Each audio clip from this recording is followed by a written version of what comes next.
ये कज़ा उम्री जो हम लोगों में बहुत ज़्यादा मशहूर है कि जी आखिरी जुमातुल वदा में हम ये 4 रकत या 2 रकत या 10 रकत नमाज पढ़ें तो सारी उम्र की पिछली नमाजें कज़ा जो हैं वो अदा हो जाएंगी।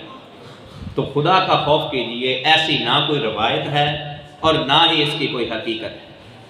नबी रहमत सल्लल्लाहु अलैहि वसल्लम ने बुखारी शरीफ की हदीस मुबारक है, आका करीम सल्लल्लाहु अलैहि वसल्लम ने इरशाद फरमाया, अगर तुम नमाज पढ़ना भूल जाओ तो जब याद आए उस नमाज को अदा कर लो, इसके अलावा उसका कोई कफारा नहीं है। ये क्लियर कट बात है कि उसको अदा करने के बगैर उसका कफारा कोई नहीं है, उसका कफारा कोई नहीं है। ये कोई बंदा कहे कि मेरी नमाज रह गई, मैं लाख रुपया सदका कर देता हूँ तो मेरी वो अदा हो जाएगी, कोई नहीं अदा होगा। ये कज़ा उम्री तो बड़ी दूर की बात है।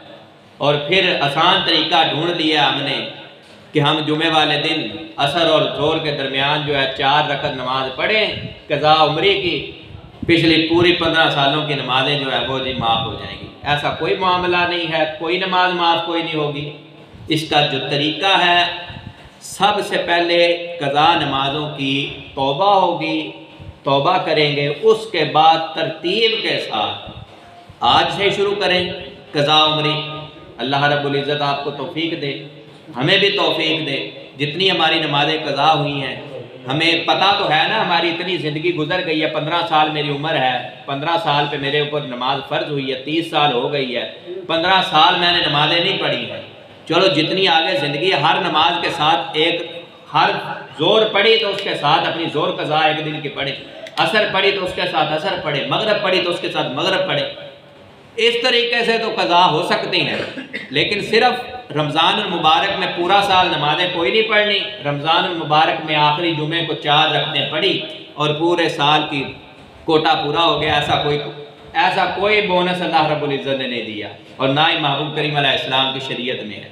और ये जो हदीसें मुबारक बयान की जाती है, लोगों ने स्टेटस लगाए हुए हैं, लोगों ने ग्रुपों में सेंड की हुई हैं ये हदीसें मुबारक। ये कोई हदीसें मुबारक नहीं, ये मनगढ़ंत है, किसी ने अपनी तरफ से गढ़ी हुई है। हमें किसी हदीस की किताब में ये हदीसें मुबारक नहीं मिली। और बहुत सारे मुहद्दिसीन आला हज़रत ने भी इसको लिखा है कि ये बदतरीन बिदअत है जो अपनी तरफ से घड़ी गई है और दीन में शामिल की गई है। तो अल्लाह रब्बुल इज़्ज़त हमें समझने की तौफीक अता फरमाए।